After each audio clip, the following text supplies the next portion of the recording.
مجيب الدعاء عميم الإحسان سريع الحساب شديد العقاب أليم العذاب عزيز السلطان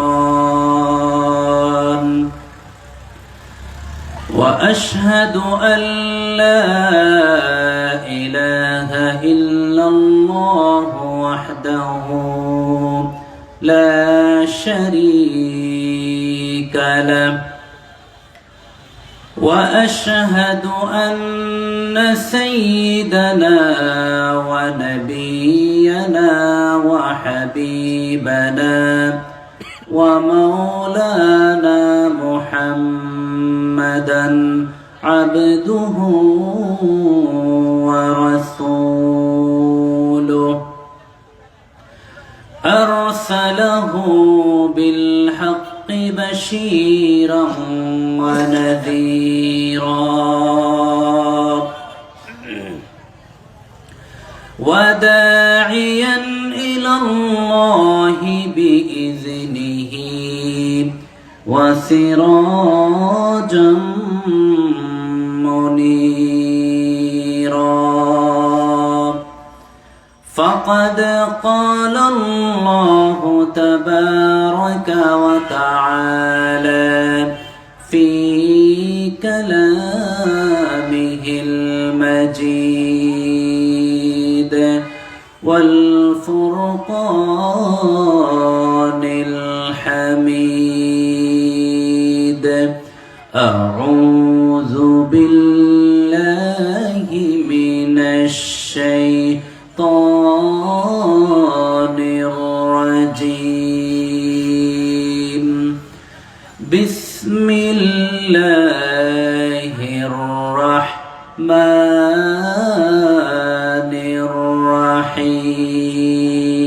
الرحيم محمد رسول الله والذين معه أشداء على الكفار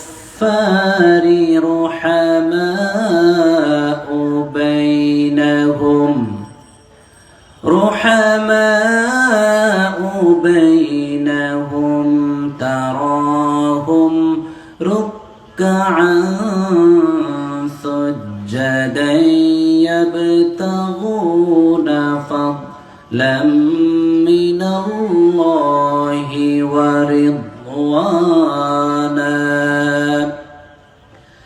سيماهم في وجوههم من أثر السجود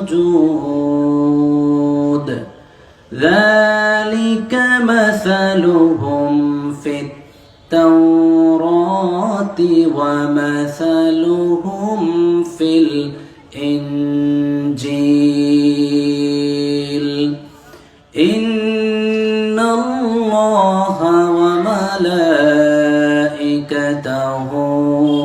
يصلون على النبي يا أيها الذين آمنوا صلوا عليه وسلموا تسليما اللهم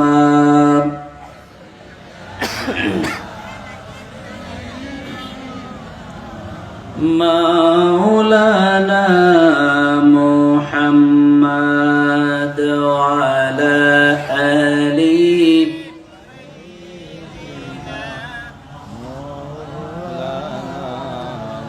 اللهم صل على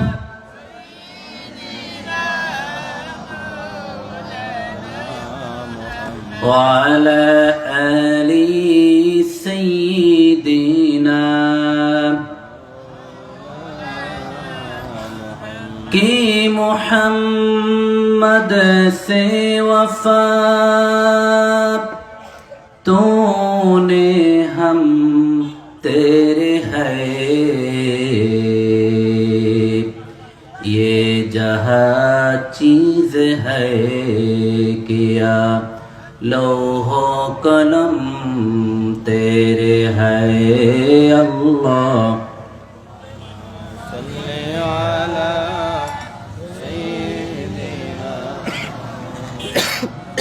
وعلى آل سيدنا Chino अरब हमारा हिंदुस्तां हमारा मुस्लिम है हम वतन है सारे जहां हमारा अल्लाहुम्मा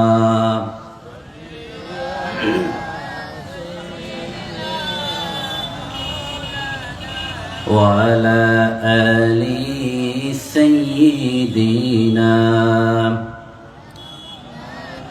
मुझे कुछ मिले या ना मिले मोहम्मद मिले याने हो शैज़ो अल्लाह मिले बलगल उला बिकमालिही कशफ दुजा बिजमालिही हसनत जमीउ खिसालिही सल्लु अलैहि बलगल उला बिकमालिही कशफ दुजा बिजमालिही हसनत जमीउ खिसालिही सल्लु अलैहि व आलिहि। মৌলভীবাজার জেলার কমলগঞ্জ উপজেলার করিমপুর ইসলামী যুব সংঘের উদ্যোগে আয়োজিত 13তম বার্ষিক ইসলামী সুন্নি মহাসম্মেলনের সম্মানিত সভাপতি জনাব মোহাম্মদ জুয়েল আহমদ সাহেব, মেয়র কমলগঞ্জ পৌরসভা হাফেজ মাওলানা শফিকুল ইসলাম সাহেব, খতিব করিমপুর জামে মসজিদ, আজকের অনুষ্ঠানের সম্মানিত প্রধান অতিথি বিশিষ্ট ইসলামী চিন্তাবিদ হযরত মাওলানা ওয়ালিউল্লাহ আশিকি আল কাদরি সাহেব, আজকের অনুষ্ঠানের সম্মানিত প্রধান বক্তা বিশিষ্ট ইসলামী চিন্তাবিদ হযরত মাওলানা মোহাম্মদ ফয়জুল্লাহ ফয়সাল সাহেব, সাদাতিয়া সেন্ট্রাল জামে মসজিদ আদর্শনগর ঢাকা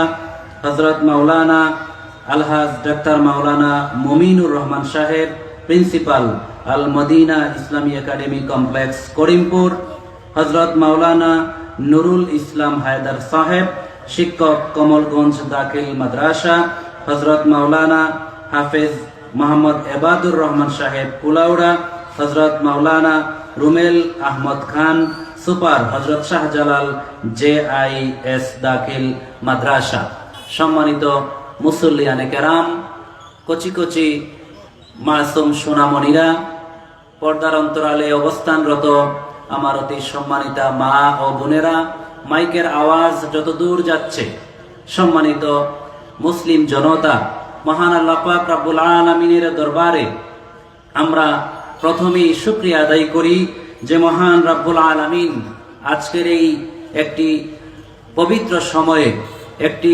মহতি অনুষ্ঠানে আমাদেরকে আসার, বসার, সম্পৃক্ত হওয়ার, শরীক হওয়ার তৌফিক দান করেছেন। আমরা আওয়াজ করে পড়ি আলহামদুলিল্লাহ। মাহফিলে আসতে পেরে আপনারা খুশি না বেজার? খুশির আওয়াজটা যদি বড় হয় আল্লাহ খুশি হবেন, তাই না? তো আমরা আওয়াজ করে বলবো, এই মুহূর্তে এলাকার অসংখ্য মানুষ বিভিন্ন জায়গায় ব্যস্ত আছেন, কেউ চাষ টলে, কেউ বাসায়, কেউ বাড়িতে, কেউ বা অযথা গল্প গুজবে ব্যস্ত। আপনাকে আমাকে আল্লাহ রাব্বুল আলামিন এই জাতীয় সকল ব্যস্ততা থেকে সরিয়ে আল্লাহ এবং তার রাসূলের রেজামন্দি হাসিল করার জন্য আমরা এরকম একটি বরকতময় মাহফিলে আসার আল্লাহ পাক রব্বুল আলামিন যে তৌফিক দিয়েছেন, যে রাব্বুল আলামিন আমাদেরকে শক্তি সামর্থ্য দিয়েছেন, যে রাব্বুল আলামিন আমাদেরকে আসার মতো মন আমাদেরকে রুজু করে দিয়েছেন, সে মাবুদের দরবারে আবার আওয়াজ করে পড়ি আলহামদুলিল্লাহ। কেন শুকরিয়া আদায় করতে হবে? নিজেকে একটু চিন্তা করেন। আমার মতো আপনার মতো বয়সের অসংখ্য মানুষ কবরের নিচে আছে কি নাই? আমার মতো আপনার মতো অসংখ্য মানুষ হসপিটালের বেডে শুয়ে শুয়ে দিন রাত 24 ঘন্টা কখন সূর্য উদিত হয় কখন সূর্য অস্ত যায় সে বলতে পারে না। এই যে এক একটা প্রেক্ষাপটের মধ্যে আল্লাহ পাক রব্বুল আলামিন আমাদেরকে বাঁচিয়ে রেখেছেন। আমাদের সম্মুখে অনেক সময় বিপদ আপদ মুসিবত আসে, রব্বুল আলামিন আমাদেরকে সেভ করেন। এই করোনাকালীন সময়ে এই পৃথিবী থেকে অসংখ্য মানুষ চলে গেছে, তাই না? করোনার সময় আপনারা পৃথিবীতে ছিলেন তো কথা বলেন না কেন? এই করোনার সময়ে আল্লাহ পাক রব্বুল আলামিন এই করোনার মহামারীর মধ্য দিয়ে আমাকে আপনাকে হায়াতের দৌড়কে লম্বা করে দিয়ে জীবিত রেখেছেন। এজন্য আল্লাহর শুকরিয়া আদায় করা উচিত কি উচিত না? উচিত কি না? আল্লাহ রাব্বুল আলামিন আমাদেরকে সুস্থ রেখেছেন। অসুস্থ হইলে পরে বুঝবেন সুস্থতা যে কতটা মজার। যারা হসপিটালে বসে আছেন, যারা বাসায় প্যারালাইজড হয়ে দিনের পরে দিন রাতের পরে রাত অতিবাহিত করছে, আপনার সাথে এখন রাস্তায় ঘাটে হাটে বাজারে গল্প করার তার সেই শক্তি সামর্থ্য আর নাই। তাকে যাইয়া জিজ্ঞেস করবেন জীবনের মূল্যটা কত। কথা বুঝতে পারছেন? যে রাব্বুল আলামিন সুস্থ রেখেছেন, সুস্থ থাকার কারণেই তো আপনি এখানে আসতে পেরেছেন। যে রাব্বুল আলামিন আমাদেরকে সুস্থ রেখেছেন, শক্তি দিয়েছেন, সেই রবের শুকরিয়া যদি আমরা জীবনভর আদায় করতে থাকি, রবের শুকরিয়া শেষ হবে না। এই যে আমরা মাহফিলে আসলাম, আমরা যারা এসেছি বসেছি, আমাদের আসার কারণে লাভটা কি হলো সেই লাভের খতিয়ানটা আপনাদেরকে আগে দিয়ে তারপরে আলোচনা শুরু করব। তাবারানী শরীফের হাদিস 1556 নম্বর হাদিস, মা জালাসা কওমুন ইয়াযকুরুনাল্লাহা তাআলা ইল্লা নাদাহুম মুনাদিম মিনাস সামাই।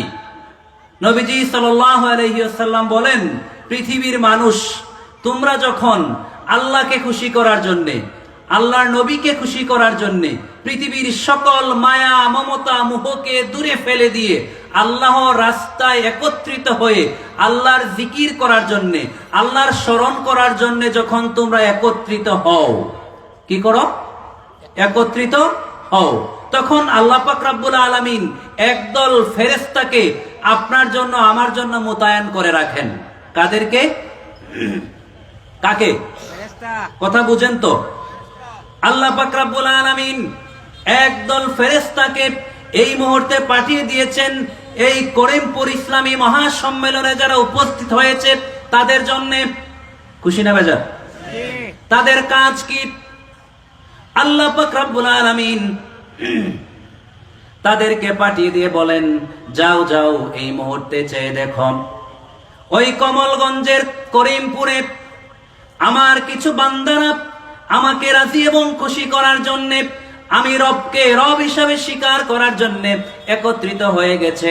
এমন বিছানার মধ্যে বসেছে, সে তার বাড়িতে এরকম দুর্বল কোন বিছানায় কখনো বসে না।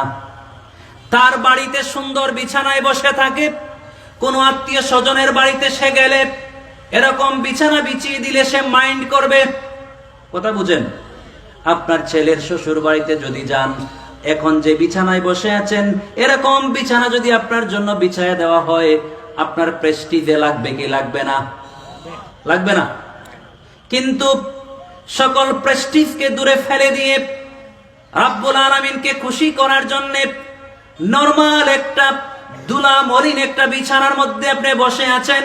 রব্বুল আলামিন ওই ফেরেশতাদেরকে পাঠিয়ে বলেন, ও আমার ফেরেশতারা যাও, আমার যে বান্দাগুলো একত্রিত হয়ে গেল, আমার যে বান্দাগুলা করিমগঞ্জের এই মাঠে একত্রিত হয়ে গেল, আমার এই বান্দাগুলার কাছে চলে যাও। ফেরেশতা বলে, রব্বুল আলামিন আমাদের যায় কাজ কি? রব্বুল আলামিন বলেন, যাও, যতক্ষণ পর্যন্ত আমার এই বান্দা মাহফিলের মধ্যে বসে থাকবে, ততক্ষণ পর্যন্ত আমার এই বান্দার জন্য তুমি মাগফিরাতের দোয়া করবে। শুধু তাই নয়, ফেরেশতারা এই মুহূর্তে বেষ্টন করে বসে আছে, আল্লাহ রাব্বুল আলামিনকে রিপোর্ট দিবে। ফেরেশতারা ডেকে ডেকে রাব্বুল আলামিনকে বলবে, রাব্বুল আলামিন, আমরা তো আসলাম, ডিউটি আমাদেরকে দিয়েছো, তোমার এই বান্দার জন্য, এই বান্দাগুলোর জন্য আমরা তো মাগফিরাত কামনা অবিরত করতে আছি। রাব্বুল আলামিন ফেরেশতাকে জিজ্ঞেস করে, ও আমার ফেরেশতারা, এই করিমপুর ইসলামী যুব সংঘের উদ্যোগে আয়োজিত এই মাহফিলে আমার যে বান্দাগুলা বসে আছে এরা কি চায়? আপনারা কি চান? জিজ্ঞেস করেছেন কে? আল্লাহ। তারপরও খুশি না? আপনার এলাকায় এমপি সাহেব যদি কল দিয়া বলে, মিস্টার অমুক, আপনি কি চান? আপনার তো ফুর্তিতে কলিজা ফেটে যাবে, তাই না? আল্লাহ রাব্বুল আলামিন, আপনারা যারা বসে আছেন আল্লাহর মেহমান হয়ে, আল্লাহ রাব্বুল আলামিন ফেরেশতাদেরকে ডেকে বললেন, ও ফেরেশতারা, আমার যে বান্দাগুলা বসে আছে এরা কি চায়? তখন ফেরেশতারা বলে, রাব্বুল আলামিন, এরা তো তার জীবনের গুনাহ মাফ করাইতে চায়। আপনারা চান কি চান না? গুনাহ মাফ করাতে চাই না কে কে? চাই না কে কে? সবাই চাই। আল্লাহ রাব্বুল আলামিন ওই ফেরেশতাগুলোকে ডেকে বললেন, ফেরেশতারা, আমার বান্দা যখন আমাকে রব বলে ডাকে, আমাকে যখন আল্লাহ বলে ডাক দেয়, আমি রবের খুব খুশি লাগে। আমি সাথে সাথে আমার এই বান্দাগুলোকে মাফ না করে দিয়ে পারি না। নবীজি সাল্লাল্লাহু আলাইহি সাল্লাম বলেন, এইভাবে যখন একত্রিত হয়ে যায় আল্লাহর বান্দাগুলা, তখন ওই ফেরেশতারা রাব্বুল আলামিনের দরবারে তার জন্য মাগফিরাত কামনা করতে থাকে। আকাশ থেকে রাব্বুল আলামিন একটা ঘোষণা দেয়, কুমু মাগফুরাল লাকুম। আল্লাহ রাব্বুল আলামিন বলেন, বান্দারা, তোমরা যারা বসে আছো, তোমরা এই মাহফিল কমপ্লিট করে যখন বাসায় যাবে, কমপ্লিট করে মাহফিল ত্যাগ করে বাসায় যাওয়ার আগ পর্যন্ত এই সময়ের মধ্যখানে তোমাদের জীবনের সকল গুনাহ রাব্বুল আলামিন মাফি করার ঘোষণা করে দেন। তারপরও খুশি না? তারপরও সুবহানাল্লাহর আওয়াজ নাই? আল্লাহ মাফ করার ঘোষণা দিলেন আমাদেরকে, সরাসরি আল্লাহ ঘোষণা করলেন। ফেরেশতাদেরকে বললেন, ফেরেশতারা, তোমরা সাক্ষী হয়ে যাও, আমার এই বান্দাগুলাকে আমি ক্ষমা করে দিলাম। এইবার ফেরেশতারা বলে, রাব্বুল আলামিন, সবার নিয়ত তো ঠিক নাই। আপনারা বলেন, যারা বসে আছেন সবার নিয়ত কি এক? সবার নিয়ত সেম? কেউ আসছে খেলা দেখার জন্য, মানুষ কেমন জমে। কেউ আসছে হুজুরের কণ্ঠ কতটা সুরেলা, কতটা কুকিল কণ্ঠে হুজুর কাওয়ালি গাইতে পারে সেটা দেখতে। কেউ আসছে মুরব্বী হয়ে গেছি, যদি মাহফিলে না যাই লজ্জা। আবার কেউ আসছে সবাই যাচ্ছে আমিও যাই, সুন্দর লাগতেছে। নিয়ত কি সবার সমান? ফেরেশতা এবার বলেন, রাব্বুল আলামিন, তুমি তো মাফ করার ঘোষণা করবে, কথা ঠিক। যারা এখানে একত্রিত হয়ে গেল সবার তো নিয়ত ঠিক নাই। আল্লাহ রাব্বুল আলামিন বলেন, ফেরেশতারা, আমি রাব্বুল আলামিন ঘোষণা করলাম, আমি কারো নিয়তের দিকে তাকাইব না।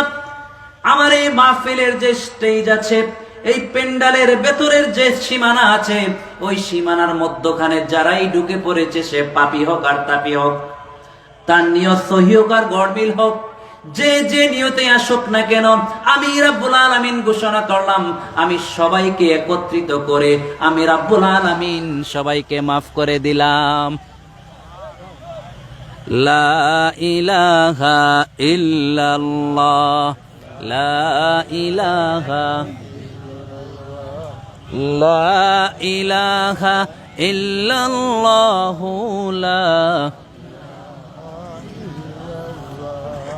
লা ইলাহা, লা ইলাহা ইল্লাল্লাহ, লা ইলাহা। حسبي ربي جل الله ما في قلبي غير الله نور محمد صلى الله لا إله إلا الله حسبي ربي জাল্লাল্লাহ মা ফি কলবি গায়রুল্লাহ নূর মুহাম্মদ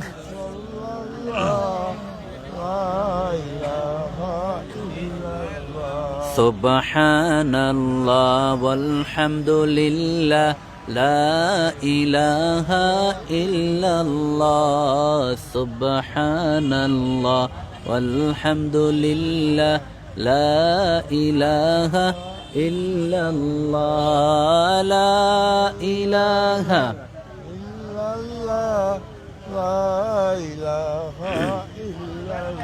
লা ইলাহা ইল্লাল্লাহ মুহাম্মাদুর রাসূলুল্লাহ লা ইলাহা ইল্লাল্লাহ মুহাম্মাদুর রাসূলুল্লাহ।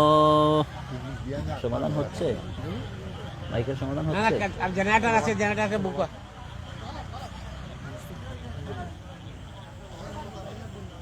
জেনারেটর স্টাইল লিখো।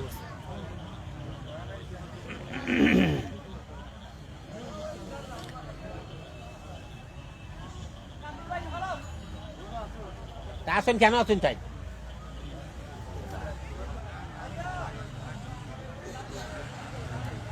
মারবে বুড়ো।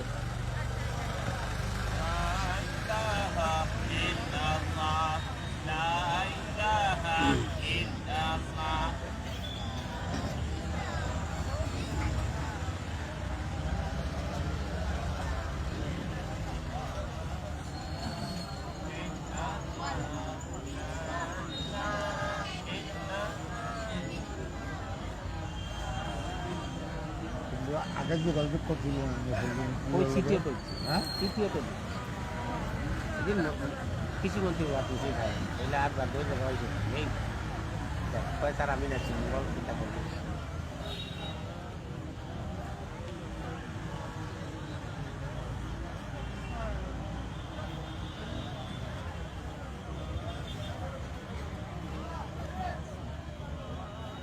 আইসেন বাবু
লাইট আসছে, মাইক আসে না।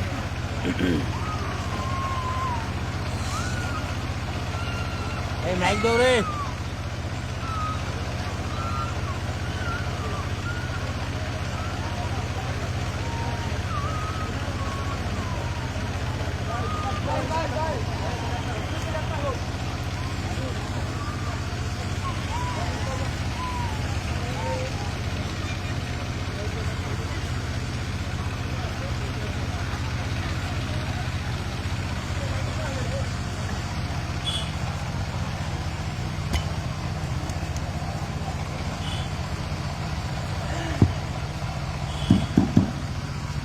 আলহামদুলিল্লাহ, সবাই পড়েন আলহামদুলিল্লাহ। অন্ধকার থেকে আলোতে আসছে, আলহামদুলিল্লাহ পড়ার দরকার না? আলহামদুলিল্লাহ। মাঝে মধ্যে অন্ধকার আসা উচিত, আলোটা কেমন ভালো লাগে সেটা ফিল করা যায়, তাই না?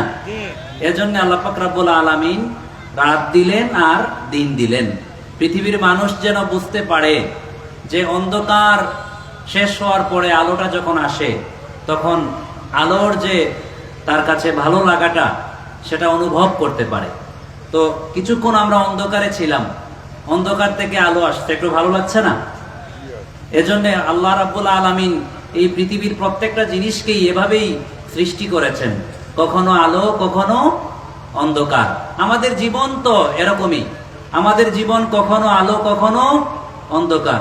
বলবেন এইটা আবার কেমনে হয়? আমাদের জীবন কখনো সুখ কখনো দুঃখ, কখনো কষ্টে কখনো সুখে। না সবাই 100% সুখী, কেউ কি আছেন যে 100% আমি সুখী? এজন্য আল্লাহ পাক রব্বুল আলামিন সৃষ্টির পদ্ধতিটাই এরকম। পৃথিবীতে যত মানুষ আছে সবার জীবনে সুখও আছে দুঃখও আছে। আল্লাহ পাক রব্বুল আলামিন বলেন, পৃথিবীর মানুষ, আমি তোমাকে সুখ দেই, আবার কখনো দুঃখ দিয়ে তোমাকে পরীক্ষা করি যে আমি যে সুখ দিয়েছি সেই সুখ পেয়ে তুমি কতটুকু শুকরিয়া আদায় করো। আল্লাহ রাব্বুল আলামিন পরীক্ষা করেন আমাদেরকে, লিয়াবলুয়াকুম আইয়ুকুম আহসানু আমালা। আমাদের আমলের মধ্য দিয়ে আমরা কে আল্লাহর নৈকট্য হাসিল করতে পারি সেটা ইমাজিন করার জন্য আল্লাহ রাব্বুল আলামিন আমাদের জীবনে সুখ দেন আবার দুঃখ দেন, দুইটাই কিন্তু পরীক্ষা। আপনাকে সুখী করেছেন, আপনি আল্লাহকে ভুলে গেলেন কিনা, আপনি দুঃখে আছেন, আপনি আল্লাহকে ভুলে গেলেন কিনা, দুইটাতেই কিন্তু কি পরীক্ষা। এটাই আমাদের জীবন। এই জীবনটা এভাবেই অতিবাহিত হয়ে একদিন আমরা কবরে চলে যেতে হবে। সম্মানিত উপস্থিতি, আপনাদের মাহফিলের ডিসিপ্লিন অনুযায়ী প্রত্যেক বক্তাকে আলাদা আলাদা সাবজেক্ট দেওয়া হয়েছে। ঠিক আমাকে একটা সাবজেক্ট দেওয়া হয়েছে।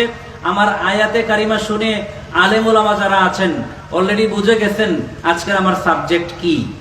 আমাকে দেওয়া হয়েছে সাহাবায়ে আজমাইনের মর্যাদা। আমি আপনাদের সম্মুখে যে আয়াতে কারিমা তিলাওয়াত করেছি সেই আয়াতে কারিমার আলোকে খুব সংক্ষিপ্ত সময়ে আমার আলোচনা শেষ করব। প্রথমত আমি দুঃখ প্রকাশ করছি আমি দেরি করে আসছি। দ্বিতীয়ত আলো অন্ধকারের খেলায় আরো চলে গেছে কয়েক মিনিট। তৃতীয়ত খুব লম্বা চূড়া করার সুযোগ নাই, পরবর্তী বক্তাও রেডি হয়ে চলে আসবেন, সেই হিসাবে বিরক্ত হওয়ার কোনো সুযোগ নাই। খুব লম্বা চূড়া বক্তব্য আমি দেব না, কিন্তু শুনতে চাই আমরা যারা বসে আছি এখান থেকে কেউ মাইনাস হব না। একমত? প্লাস হওয়ার সুযোগ আছে, মাইনাস হওয়ার সুযোগ নাই। আল্লাহ পাক রব্বুল আলামিন এই পৃথিবীতে মানব জাতি আদম আলাইহিস সালাম থেকে শুরু করে আজ পর্যন্ত বিভিন্ন ক্যাটাগরির বিভিন্ন শ্রেণীর মানুষ আল্লাহ পাক রব্বুল আলামিন এই পৃথিবীতে পাঠিয়েছেন। এই পৃথিবীতে মানুষ হিসাবে যারা এসেছেন সবচাইতে সেরা যারা, তারা হলেন নবী এবং রাসূল। নবী রাসূল হলেন পৃথিবীর শ্রেষ্ঠ মানুষ। তাদের উপরে শ্রেষ্ঠত্ব, মর্যাদা আর পাওয়ার আর কারো নাই, আছে? আর দ্বিতীয় স্টেপে আল্লাহ রাব্বুল আলামিন যাদেরকে মর্যাদা দিয়েছেন তারা হলেন আসহাবিন নবী সাল্লাল্লাহু আলাইহি ওয়াসাল্লাম।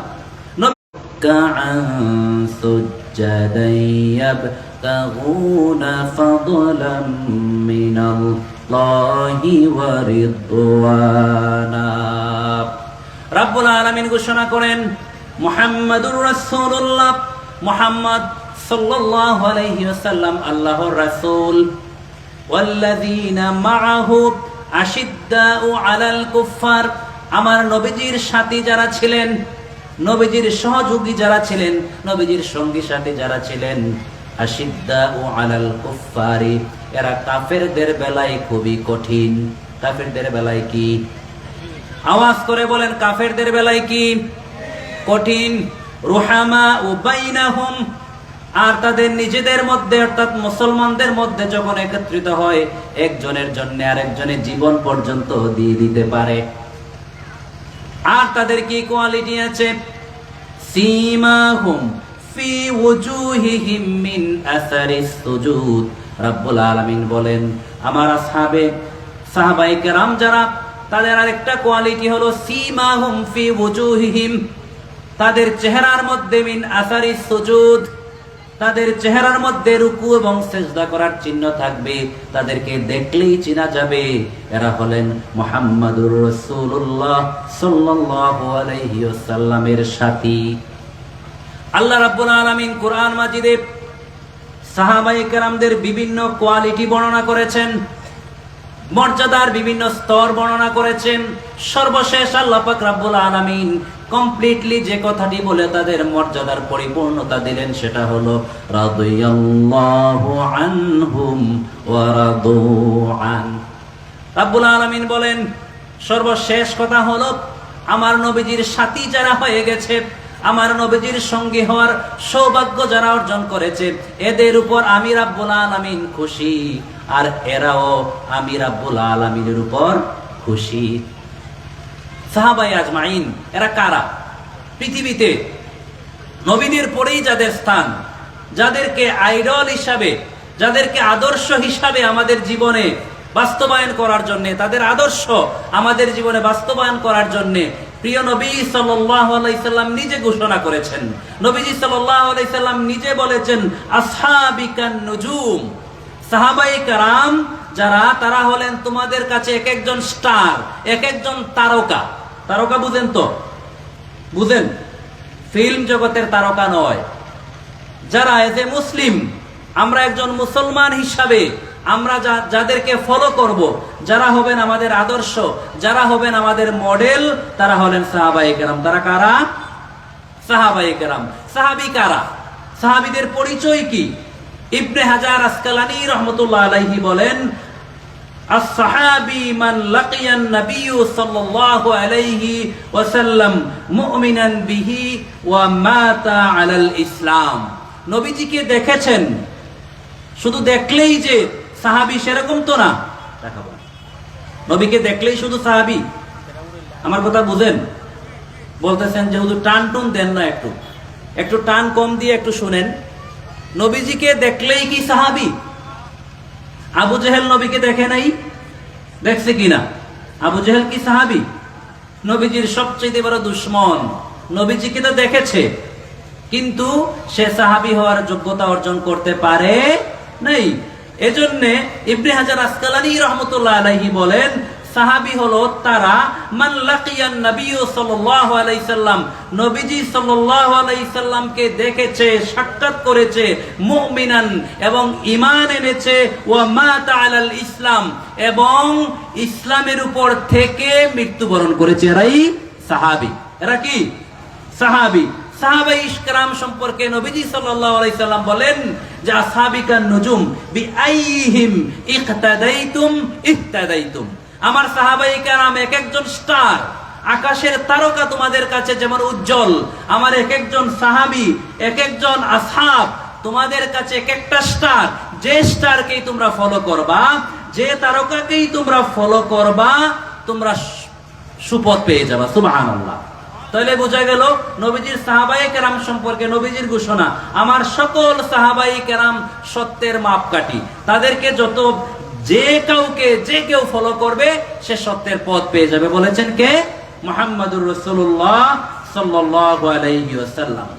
শুধু তাই নয়, মুসান্নাফে আব্দুর রাজ্জাক বর্ণনা করেন, হযরত আব্দুল্লাহ ইবনে ওমর বলেন সাহাবায়ে কেরামের মর্যাদা সম্পর্কে বলছেন যে আল ঈমানু ফি কুলুবিহিম আযামা মিনাল জাবাল।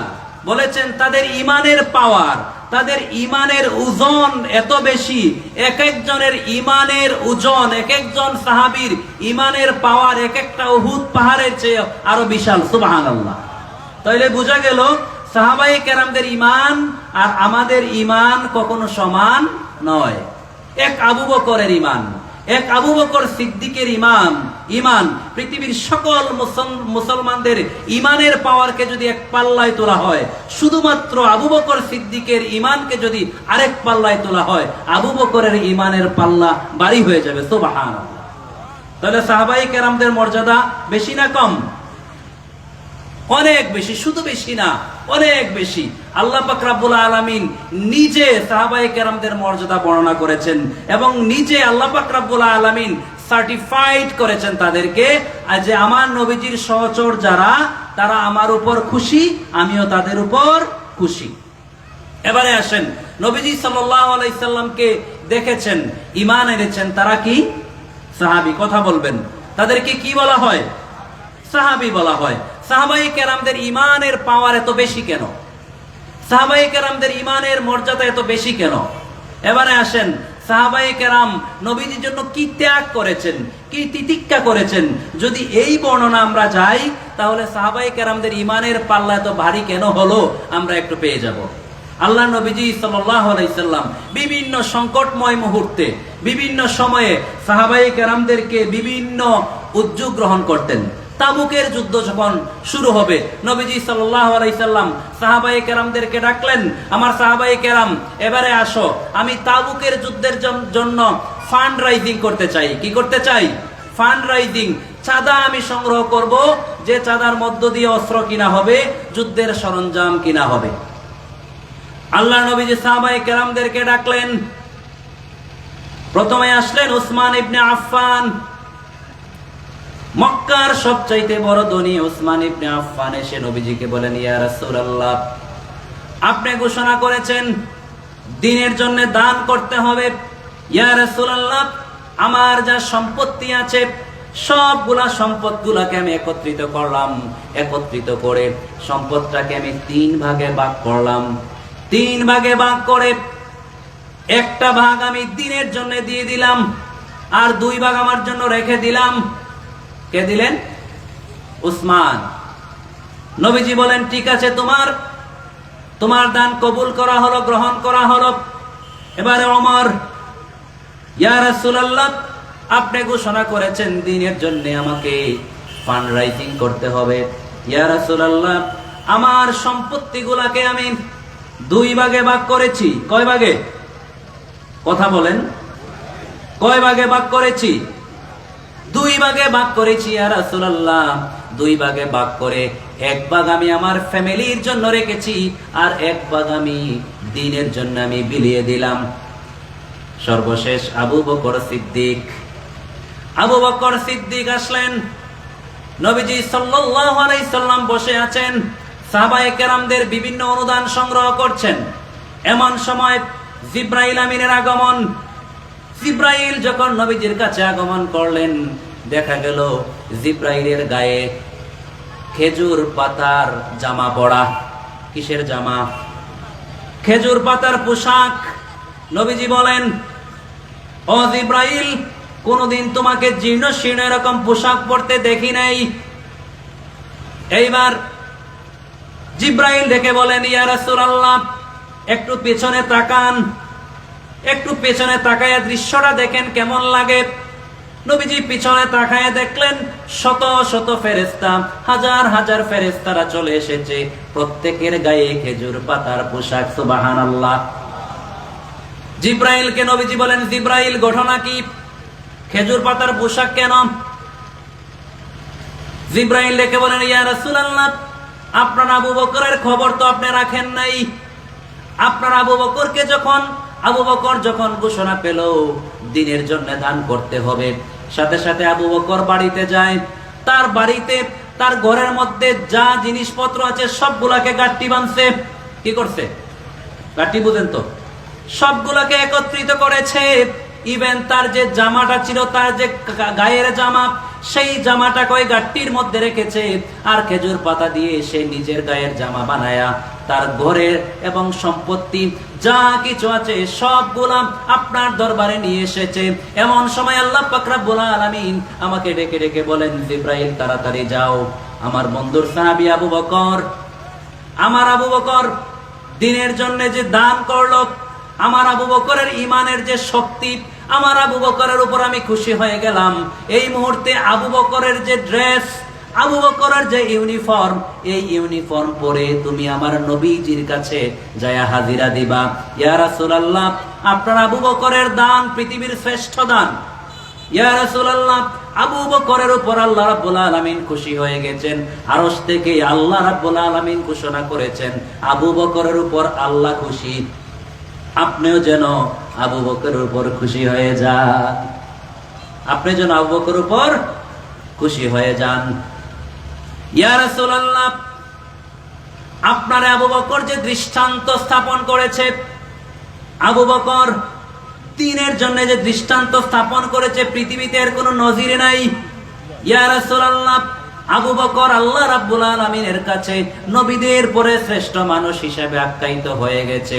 ইয়া রাসূলুল্লাহ, এই আবু বকরের মর্যাদা কিয়ামত পর্যন্ত যত মানুষ আসবে কেউ আবু বকরের মর্যাদা সমপরিমাণ পাওয়ার কোনো সুযোগ নাই।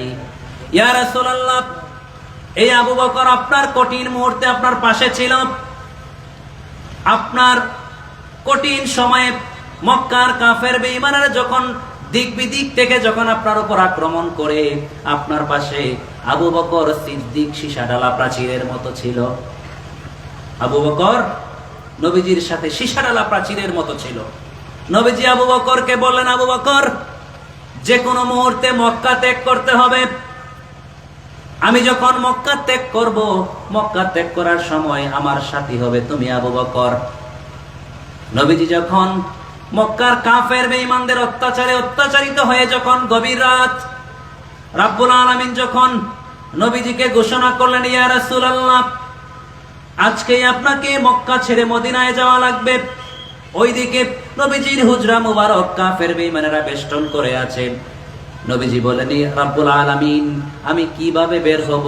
চতুর্দিকে দুশমনরা ঘেরাও করে আছে। আল্লাহ রাব্বুল আলামিন বলেন, ওয়ামা রামাইতা ইয রামাইতা ওয়ালাকিন্নাল্লাহা রামা।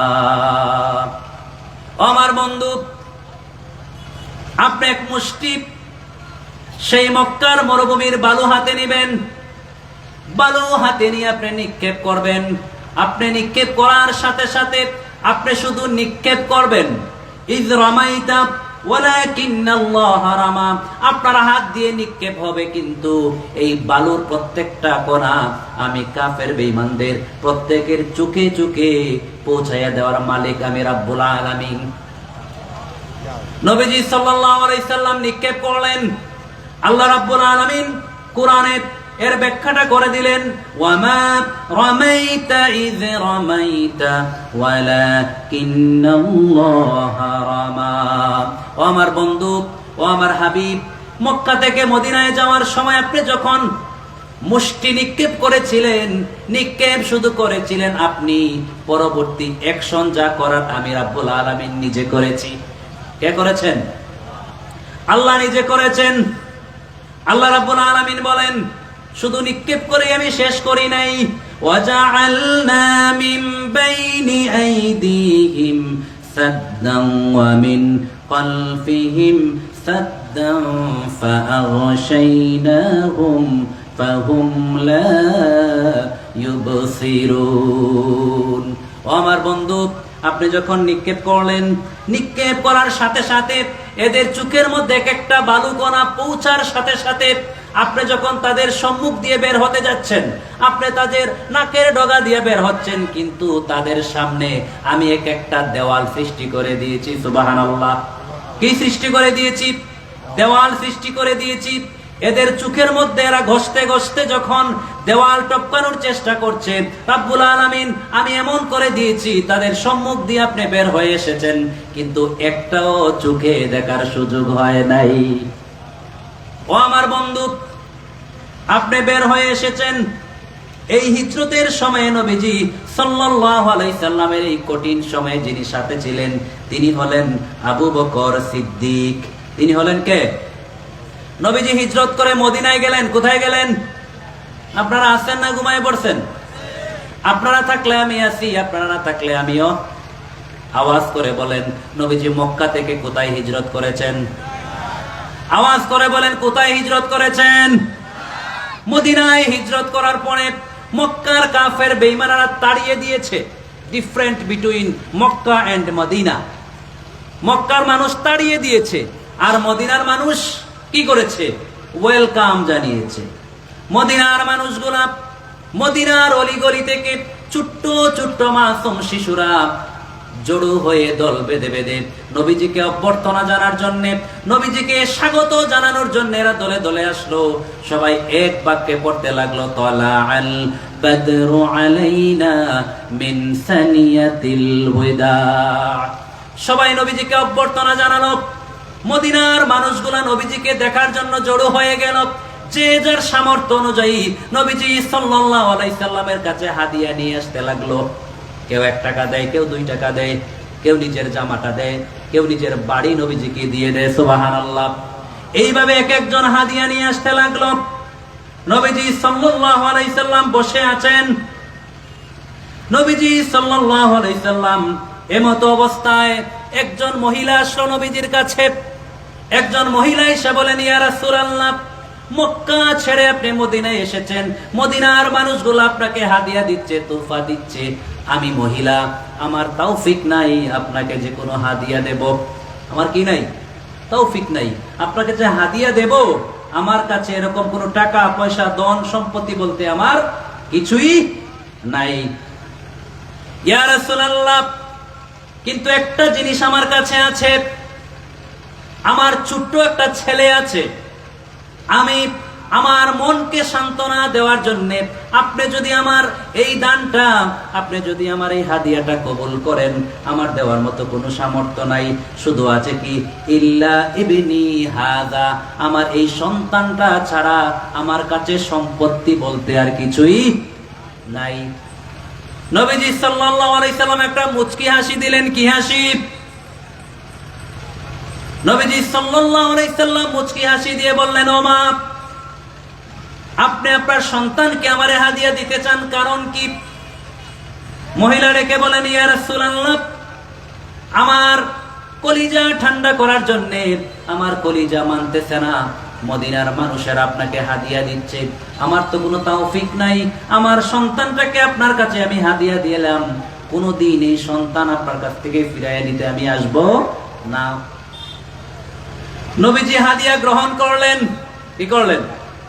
হাদিয়া তাহাদু তাহাব্বু। নবীজি বলেন, হাদিয়া দেওয়া এবং নেওয়া দুইটাই ভালোবাসার সৃষ্টি হয়। কি হয়?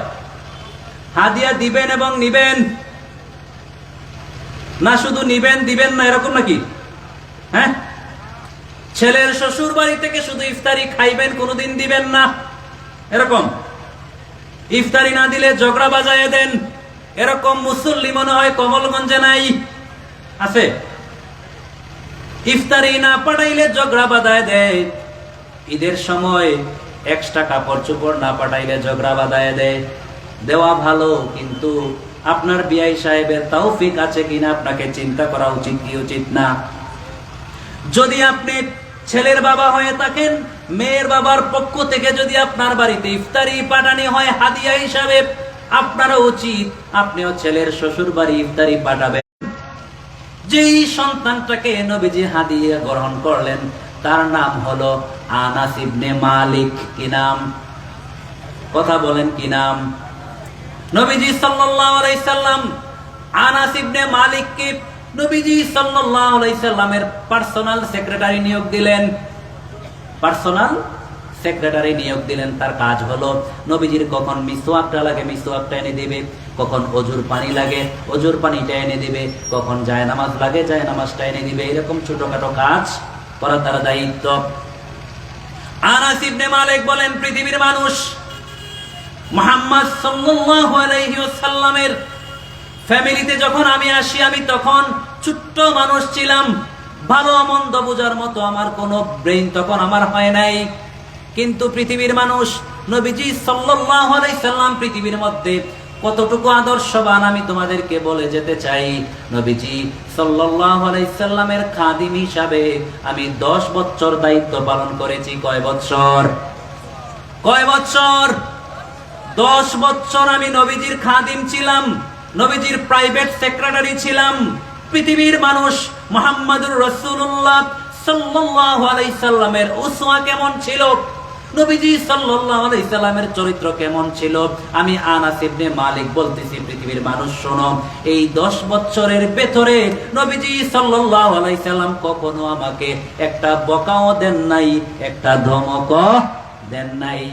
আচ্ছা, আপনারা বলেন, এই ছোট্ট মানুষ কোনোদিন কি কোনো ভুল করে নাই? ভুল করে নাই? ছোট মানুষ তো ভুল করবেই।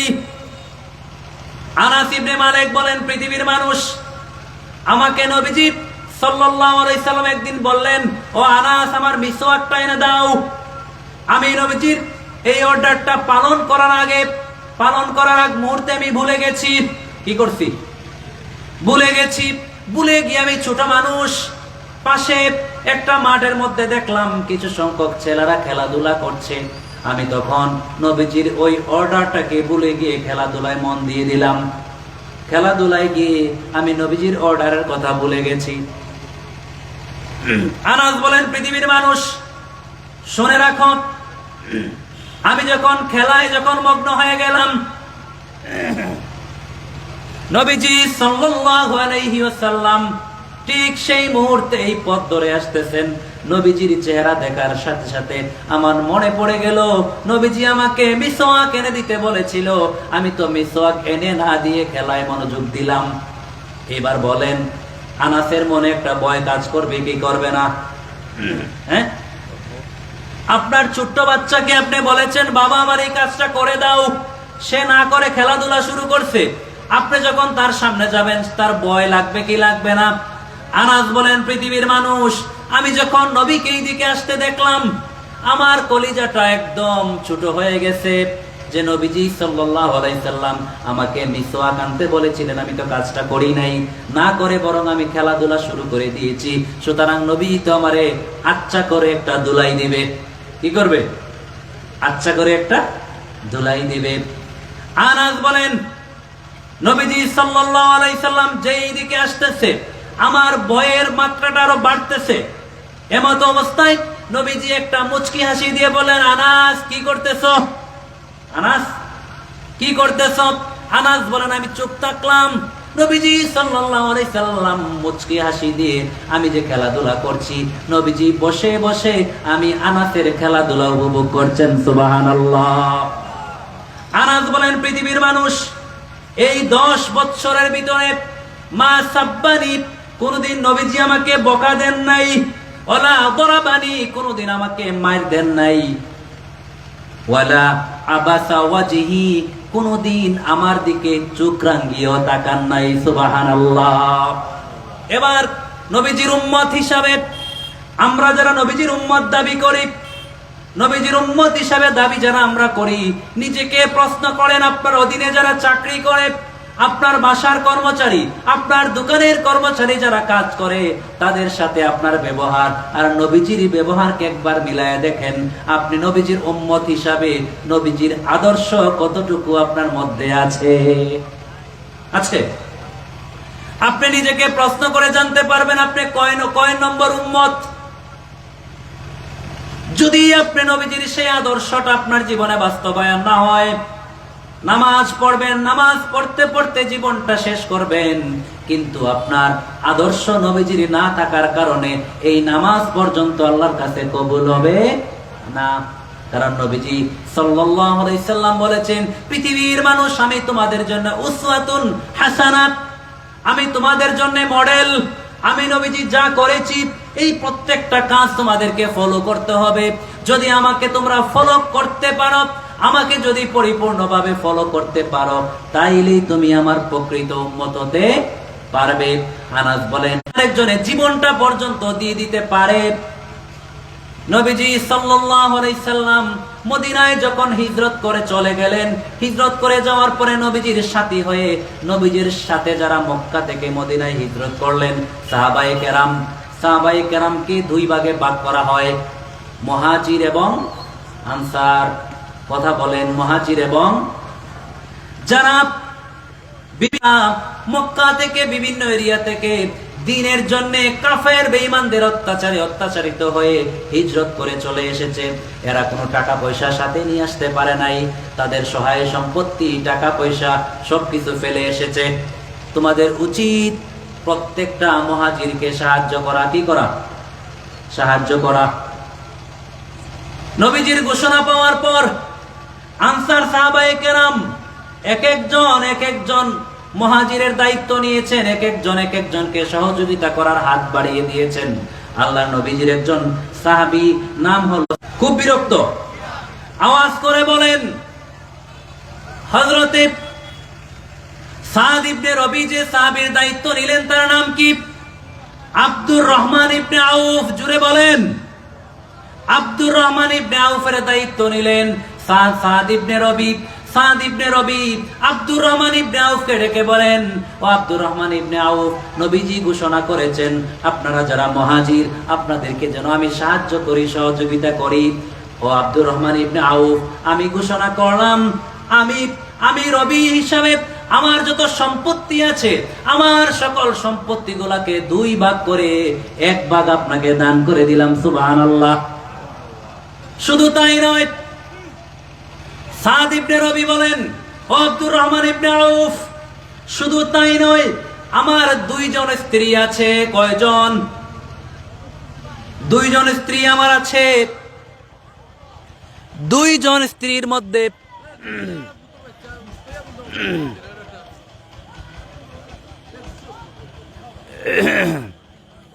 দুর্ভাগ্য আজকে। হ্যাঁ,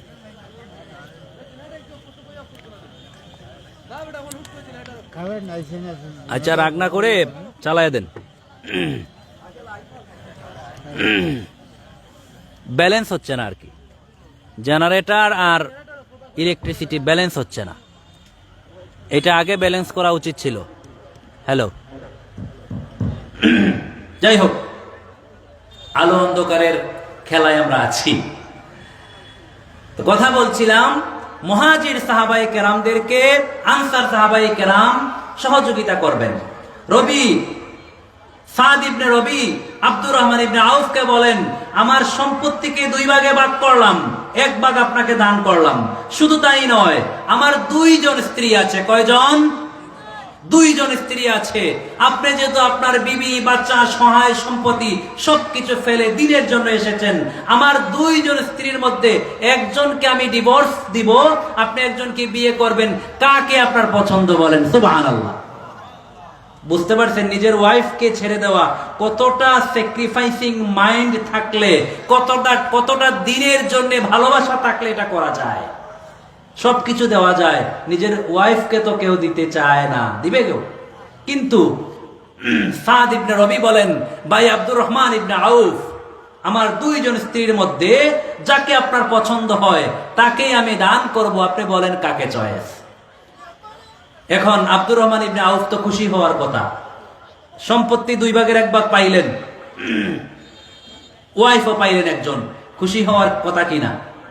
আমরা হলে তো বলতাম পাইছি রে, ফ্রি পাইছি, তাহলে তো গ্রহণ করাই উচিত। কিন্তু আব্দুর রহমান ইবনে আউফ কি বললেন? পৃথিবীর সকল মানুষের জন্য, পৃথিবীর সকল যুবকের জন্য একটা মেসেজ দিয়ে গেলেন আব্দুর রহমান ইবনে আউফ।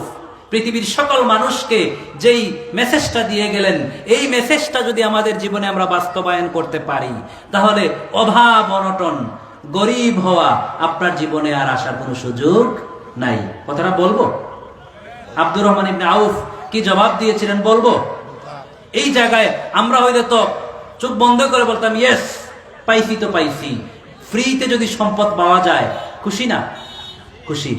আব্দুর রহমান ইবনে আউফ ডেকে বলেন, ভাই সাদ ইবনে রবি, তুমি আমার জন্য যে স্যাক্রিফাইস করেছো, আমার জন্য যে ত্যাগ করেছো, আমি তোমার উপর খুশি হয়েছি।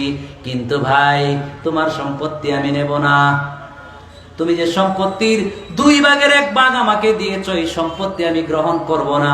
তোমার স্ত্রী যে 2 জন থেকে 1 জন আমাকে দিতে চেয়েছো, তাও আমি নেব না। ও ভাই সাদ ইবনে রবি, তুমি আমাকে একটা সহযোগিতা করতে হবে। সহযোগিতা হলো, তুমি আমাকে বলো মদিনার কোন জায়গায় বাজার আছে, আমি ওই বাজারে গিয়ে ছোট্ট একটা বিজনেস করতে চাই, ছোট্ট একটা ব্যবসা করতে চাই। আমি ফ্রি খেতে চাই না, আমি ব্যবসা করে নিজে স্বাবলম্বী হতে চাই। সুবহানাল্লাহ। আব্দুর রহমান ইবনে আউফ অল্প কিছু পুঁজি নিয়ে, অল্প কিছু অর্থ নিয়ে মদিনার বাজারে চলে গেলেন। মদিনার বাজারে গিয়ে অল্প কিছু পনির কিনলেন। পনির কিনে এটা বিক্রি করা শুরু করলেন। এই যে বিক্রি করা শুরু হয়েছে, এই আব্দুর রহমান ইবনে আউফ, যিনি সম্পত্তি ফ্রি পাওয়ার পরেও, স্ত্রী ফ্রি পাওয়ার পরেও গ্রহণ না করে ছোট্ট একটা বিজনেস শুরু করলেন।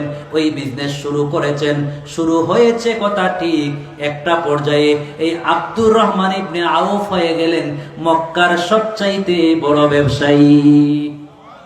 আচ্ছা বলেন, ওই ফ্রি যদি গ্রহণ করতেন তিনি মক্কার মদিনার সবচেয়ে বড় ব্যবসায়ী হতে পারতেন? পারতেন? ওই ফ্রি খাওয়ার মধ্যেই থাকতে পারতেন। এজন্য ফ্রি খাওয়ার অবস্থা কোনো এক পর্যায়ে গিয়ে এটার মানে শেষ পরিণতি ভালো হয় না। এই আব্দুর রহমান ইবনে আউফ আমাদের যুবকদেরকে কি মেসেজটা দিলেন?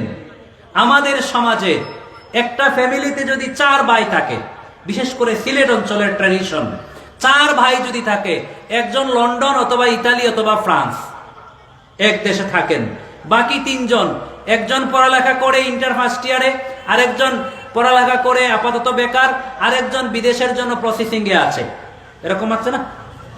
তো এই বাকি 3 জন, এদের কোনো কাজ নাই। এদের কাজ হলো বড় ভাই বিদেশ থেকে টাকার বান্ডিল পাঠাবে, এরা বাংলাদেশে বসে বসে মোটরসাইকেল কিনবে আর রোডে রোডে চক্কর দিবে। এটা আমাদের ট্র্যাডিশন, ঠিক কিনা? কিন্তু আব্দুর রহমান ইবনে আউফ পৃথিবীর সকল যুবকদেরকে যে মেসেজটা দিয়ে গেলেন যে পৃথিবীর যুবক, তুমি বেকার থাকার কোনো সুযোগ নাই, কারণ বেকার মস্তিষ্ক শয়তানের কারখানা। রাসুল বাক্কালে দুক্কানিশ শায়তান, বেকার মস্তিষ্ক শয়তানের কারখানা। এজন্য ছোট থেকে যদি কোনো কাজ করার সুযোগ থাকে, করতে কোনো লজ্জা আছে? চুরি তো আর করছেন না, ফ্রি তো আর খাচ্ছেন না। আব্দুর রহমান ইবনে আউফ পৃথিবীর সকল যুবকদেরকে জানিয়ে দিলেন যে যুবকরা ছোট কোনো কাজ করো, কিন্তু ফ্রি বসে বসে বেকার খাওয়ার চেয়ে তুমি নিজে কিছু করে খাওয়ার চেয়ে মজা এটা আলাদা। আচ্ছা, 10 মিনিটের মধ্যে শেষ করে দেব ইনশাআল্লাহ। তাহলে আব্দুর রহমান ইবনে আউফ আমাদেরকে জানিয়ে গেলেন যে যুবক ভাই, তুমি বেকার থাকার কোনো সুযোগ নাই। আর যখন বেকার থাকে, বেকারের মস্তিষ্ক তো শয়তানের কারখানা, শয়তান এসে তো কুমন্ত্রণা দিতেই থাকে। যে মানুষটা বিজি থাকে, আচ্ছা বলেন আমাদের সমাজে যে মানুষটা 24 ঘন্টা কোনো না কোনো কাজে ব্যস্ত থাকে, এই লোক অন্য কারো ঝামেলায় জড়ানোর কোনো সুযোগ আছে? সুযোগ নাই। কারা জড়ায়? যাদের খায়া কোনো কাজ নাই। কি নাই? খায়া কোনো কাজ নাই। যারা বেকার, এই বেকার মানুষগুলাকে শয়তান বেষ্টন করে রাখে। যখন গভীর রাতে যখন আমরা ঘুমাই, সকালে যখন ফজরের আজান হয়, তখন বেকার মানুষ যারা সকালবেলা ঘুম থেকে উঠতে চায় না, অলস, মানে তার সকাল কয়টা হয়, সূর্য কখন উঠছে সে মনে হয় 5-7 বছরের ভিতরে দেখে নাই। সূর্য কোন দিক দিয়ে উঠছে সে দেখে নাই, সে ওইটাই দেখছে সূর্য আকাশের উপর, সে মনে করছে এটাই তার সকাল। যখন কোন মানুষ ঘুমন্ত থাকে, তখন শয়তান তার কানের কাছে যায়, তার কানের কাছে গিয়ে 3টা গিট্টু দেয়। গিট্টু বুঝেন তো? কি বলেন আপনারা? আমার কথা শেষ করে দেব, 3টা গিট্টু দিয়েই আমি শেষ করে দেব। কয়টা গিট্টু? 3টা গিট্টু। গিট্টু বুঝেন তো? কি বলেন আপনারা? গাইড বলেন। 3টা গিট্টু দেয়। তো এই 3টা গিট্টু দেয়, আর সে বলে যে রাত তো এখনো অনেক বাকি আছে, ওই তো তুমি জানালা দিয়ে দেখো এখনো অন্ধকার, এখনো সকাল হয় নাই, তুমি কি করো? তুমি ঘুমাও, আরামসে ঘুমাও, এখনো সকাল হয় নাই। এই সময় আল্লাহর যে বান্দা, ওই শয়তানের এই কুমন্ত্রণা শোনার পরও যে আল্লাহর বান্দা সাথে সাথে লাফ দিয়ে উঠে যায়, উঠিয়ে যখন পড়ে আলহামদুলিল্লাহিল্লাযী আহইয়ানা বা'দামা আমাতানা ওয়া ইলাইহিন নুশুর, সাথে সাথে শয়তানের একটা গিট্টু অটোমেটিক্যালি ছিঁড়ে যায়। কি হয়? ছিঁড়ে যায়। শয়তান একটু বেজার হয় কিনা? বেজার হয়। এইবার গিট্টু আর রইছে কয়টা? 2টা। এই বান্দা যখন এই প্রশংসা করে যখন সে অজু করতে যায়, হ্যাঁ, বিসমিল্লাহিল আলিয়্যিল আযীম পরে যখন অজু করা শুরু করে, তখন শয়তানের আরেকটা গিট্টু অটোমেটিক্যালি খুলে যায়। আর কয়টা রইছে? আল্লাহর বান্দা যখন সালাতে দাঁড়িয়ে যায়, তখন শয়তানের 3 নম্বর গিট্টু খুলে যায়। আল্লাহ পাক রব্বুল আলামিন সাথে সাথে ওই বান্দার জন্য আল্লাহর পক্ষ থেকে অবারিত যে রিজিক, আল্লাহর পক্ষ থেকে অবারিত যে সম্পত্তি, আল্লাহ তখন তার উপর ঢালতে থাকেন। সুবহানাল্লাহ। এই মানুষ কখনো অভাব-অনটনে পড়তে পারে না। আল্লাহ পাক রব্বুল আলামিন যত নবী এই পৃথিবীতে পাঠিয়েছেন, আপনারা বলতে পারবেন না কোন নবী বেকার ছিলেন? কোন নবী বেকার ছিলেন? সবাই কঠোর পরিশ্রম করছে। আদম আলাইহিস সালাতু ওয়াস সালাম একজন সেরা কৃষক ছিলেন। কি ছিলেন? আমাদের সমাজে আমরা যারা কৃষক, আপনারা যারা কৃষি কাজ করেন, আপনারা আদমের আদর্শে আছেন, সুতরাং আপনার মর্যাদা কম না। এক একজন কৃষক হযরত আদম আলাইহিস সালামের আদর্শ লালন করছেন, সুবহানাল্লাহ। এক একজন নবীকে রাব্বুল আলামিন এক একটা পেশা দিয়েছেন।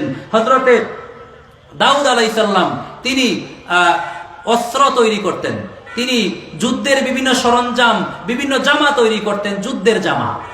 মূসা আলাইহিস সালামকে আল্লাহ পাক রব্বুল আলামিন কি করছেন? মেষ চড়াইছেন, ছাগল চড়াইছেন। কয় বছর?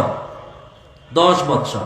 10 বছর ছাগল চড়াইয়া মূসাকে বললেন, মূসা এইবার যাও, তোমার ছাগল রাখাইয়া তোমার রাগ কমাইয়া দিছি। কি করছি? রাগ কমাইয়া দিছি। এইবার আল্লাহ পাক রব্বুল আলামিন বলেন, ইযহাব ইলা ফিরআউনা ইন্নাহু তাগা। এখন তুমি পুরা সাইজ হইছো, কারণ ছাগল রাখে পাগলে, ছাগল রাখে পাগলে। ছাগলের রাখাল যে হয়, তার যে ধৈর্যের যে পরীক্ষা হয়, এটা মারাত্মক পরীক্ষা। মূসা, তুমি যেহেতু ছাগল পরীক্ষায় তুমি পাশ করেছো, ইযহাব ইলা ফিরআউনা ইন্নাহু তাগা, এইবার তুমি ফেরাউনের কাছে যাও, দাওয়াত দেও, দাওয়াত দিলে তুমি এবার সফল হবে। সুবহানাল্লাহ। আমি শেষ করে দেব। বেকারত্বটা আল্লাহর কাছেও কোনো প্রশংসার বিষয় না। আল্লাহ রাব্বুল আলামিনও বেকারত্ব পছন্দ করেন না। মারিয়াম আলাইহিস সালামের নাম শুনছেন তো? মারিয়াম আলাইহিস সালাতু ওয়াস সালামের সন্তান ঈসা আলাইহিস সালাম যখন জন্মগ্রহণ করলেন, তখন ওই এলাকার মানুষগুলা মারিয়ামকে আক্রমণ করতে গিয়েছিল কিনা? মারিয়াম তখন ওই লোকালয় থেকে জঙ্গলে আশ্রয় নিয়েছিলেন। কোথায়? জঙ্গলে আশ্রয় নিয়েছিলেন। আশ্রয় নেওয়ার পর একদিকে সন্তান জন্মগ্রহণ করার পর কষ্ট, আরেকদিকে না খেয়ে থাকা পেটের প্রচন্ড খিদা। তখন আল্লাহ পাক রব্বুল আলামিনের কাছে এই মারিয়াম আলাইহিস সালাম দোয়া করলেন, রব্বুল আলামিন, পেটে তো প্রচন্ড ক্ষুধা লাগছে, একটু খাবার দাও। আচ্ছা, আল্লাহ খাবার দিতে পারে কি পারে না? আল্লাহ মারিয়াম আলাইহিস সালাতু ওয়াস সালামের মুখে সরাসরি খাবার দিতে পারে কি পারে না? কিন্তু আল্লাহ দেন নাই। আল্লাহ কি করেন নাই? আল্লাহ দেন নাই। আল্লাহ পৃথিবীর বেকারদেরকে আরেকটা মেসেজ দিয়ে গেলেন। আল্লাহ রাব্বুল আলামিন সূরাতুল মারইয়ামে বললেন, ওয়াজকুর ফিল কিতাবি মারইয়াম ইযিন তাবাযাত মিন আহলিহা মাকানান শারকিয়া। পৃথিবীর মানুষ মারিয়াম আলাইহিস সালাতু ওয়াস সালাম যখন লোকালয়ের মানুষগুলোর আক্রমণ থেকে বাঁচার জন্য যখন নির্জনে জঙ্গলে যখন আশ্রয় নিল, আশ্রয় নেওয়ার পরে আমার কাছে যখন খাবার চাইল, আমি রাব্বুল আলামিন মারিয়ামকে তখন ইনস্ট্যান্ট খাবার দেই নাই। অথচ মারিয়ামের ঠিক পাশেই খাবার আছে, খেজুর গাছ আছে, কিন্তু মারিয়ামের শরীরে শক্তি নাই উঠে গিয়ে যে খাবেন। এরকম একটি অবস্থায় আল্লাহ পাক রব্বুল আলামিন মারিয়ামকে বলেন, ওয়াহুজ্জি ইলাইকি বিজিযিন নাখলাতি তুসাকিত আলাইকা রাতবান জানিয়া। ও মারিয়াম, ফ্রি খাওয়ার কোনো সুযোগ নাই। তুমি এক কাজ করো, তুমি যেখানে বসে আছো, তোমার শরীরে যে এনার্জি আছে, সামথিং এনার্জি, কম যে এনার্জি আছে, এই শক্তি দিয়ে তুমি খেজুর গাছের মধ্যে একটা নাড়া দাও। কি করো? খেজুর গাছের মধ্যে তুমি নাড়া দাও। নাড়া দেওয়ার সাথে সাথে দেখবা তোর তাজা খেজুর তোমার সামনে এসে পড়বে, তুমি হাত দিয়ে তুলে তুলে তুমি খাও। এইটা দিয়ে কি বুঝালেন? যে ফ্রি খাওয়ার কোনো সুযোগ নেই, একটু হলে কষ্ট করতে হবে। আল্লাহ পাক রব্বুল আলামিন তারপরে মারিয়ামকে বলেন, মারিয়াম, এবার কষ্ট করছো তো, এবার ফাকুলি ওয়াশরাবি ওয়া কররি আইনা, এবার কষ্ট করছো, এবার খাও, খাওয়ার পর এবার তুমি সবচাইতে বেশি শান্তি পাবে। সুবহানাল্লাহ। তো আমার কথা শেষ করতে চাই। আমি এই করিমপুর ইসলামী যুব সংঘের উদ্যোগে আয়োজিত আমার যুবক ভাইরা যারা আছেন, আপনাদের প্রতি আমার অনুরোধ থাকবে, কোনো কাজকে ছোট মনে করবেন না। সাহাবাই আজমাইন, নবীদের আদর্শ থেকে আমরা যেই মেসেজটা আমরা পাইলাম, যে নবীজি সাল্লাল্লাহু আলাইহি সাল্লাম বেকার ছিলেন না, সাহাবায়ে কেরামও বেকার ছিলেন না, আল্লাহও বেকারত্বকে পছন্দ করেন না। আপনার প্রবাসে যখন হবে তখন যাবেন, এর আগে বাসায় কিছু করেন না কেন? যে কোনো কাজ করেন। কাজকে আল্লাহ পাক রব্বুল আলামিন পছন্দ করেন, নবীও পছন্দ করেন। আল্লাহ পাক রব্বুল আলামিন আমাদের সকলকে যেন তৌফিক দান করেন। আমরা যে আলোচনা করলাম সবকিছুর মধ্য থেকে যেই বিষয়গুলো আমাদের জীবন পরিবর্তন করার মতো হয়, সেগুলো যেন আমাদের জীবনে বাস্তবায়ন করতে পারি। এই আলোচনার এই আয়োজন যারা করলেন, আয়োজক কমিটির সবাইকে আন্তরিক মুবারকবাদ। আল্লাহ পাক রব্বুল আলামিন সকলের পক্ষ থেকে যেন এই মাহফিলকে কবুল করেন। যারা এসেছেন, যারা শুনেছেন, যারা শরীক হয়েছেন, সবাইকে যেন আল্লাহ কবুল করেন। আমার সাথে এসেছেন আপনাদেরই এলাকার এক কৃতি সন্তান জনাব রিপন সাহেব, মৌলভীবাজার সরকারি মহিলা কলেজের সম্মানিত প্রভাষক। তিনি এসেছেন আপনাদের মাহফিলে শরীক হওয়ার জন্য। আমি স্যারকে আমাদের পক্ষ থেকে আন্তরিক মোবারকবাদ জ্ঞাপন করছি। আল্লাহ পাক রব্বুল আলামিন আমাদের সব কিছু যেন তার ওয়াস্তে কবুল করেন। ওয়া আখিরু দাওয়ানা আলহামদুলিল্লাহি রাব্বিল আলামিন।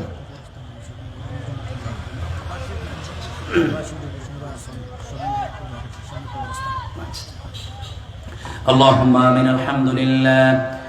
الحمد لله رب العالمين، والصلاة والسلام على رسوله الكريم وعلى آله وأصحابه أجمعين.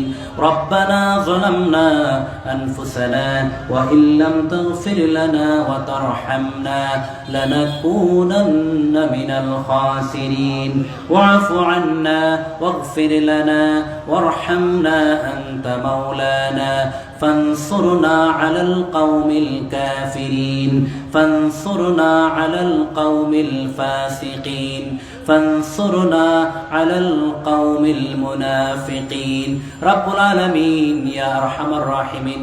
আল্লাহ তোমার বান্দাগুলা আয় আল্লাহ মৌমাছির পোকার মতো বসে আছেন।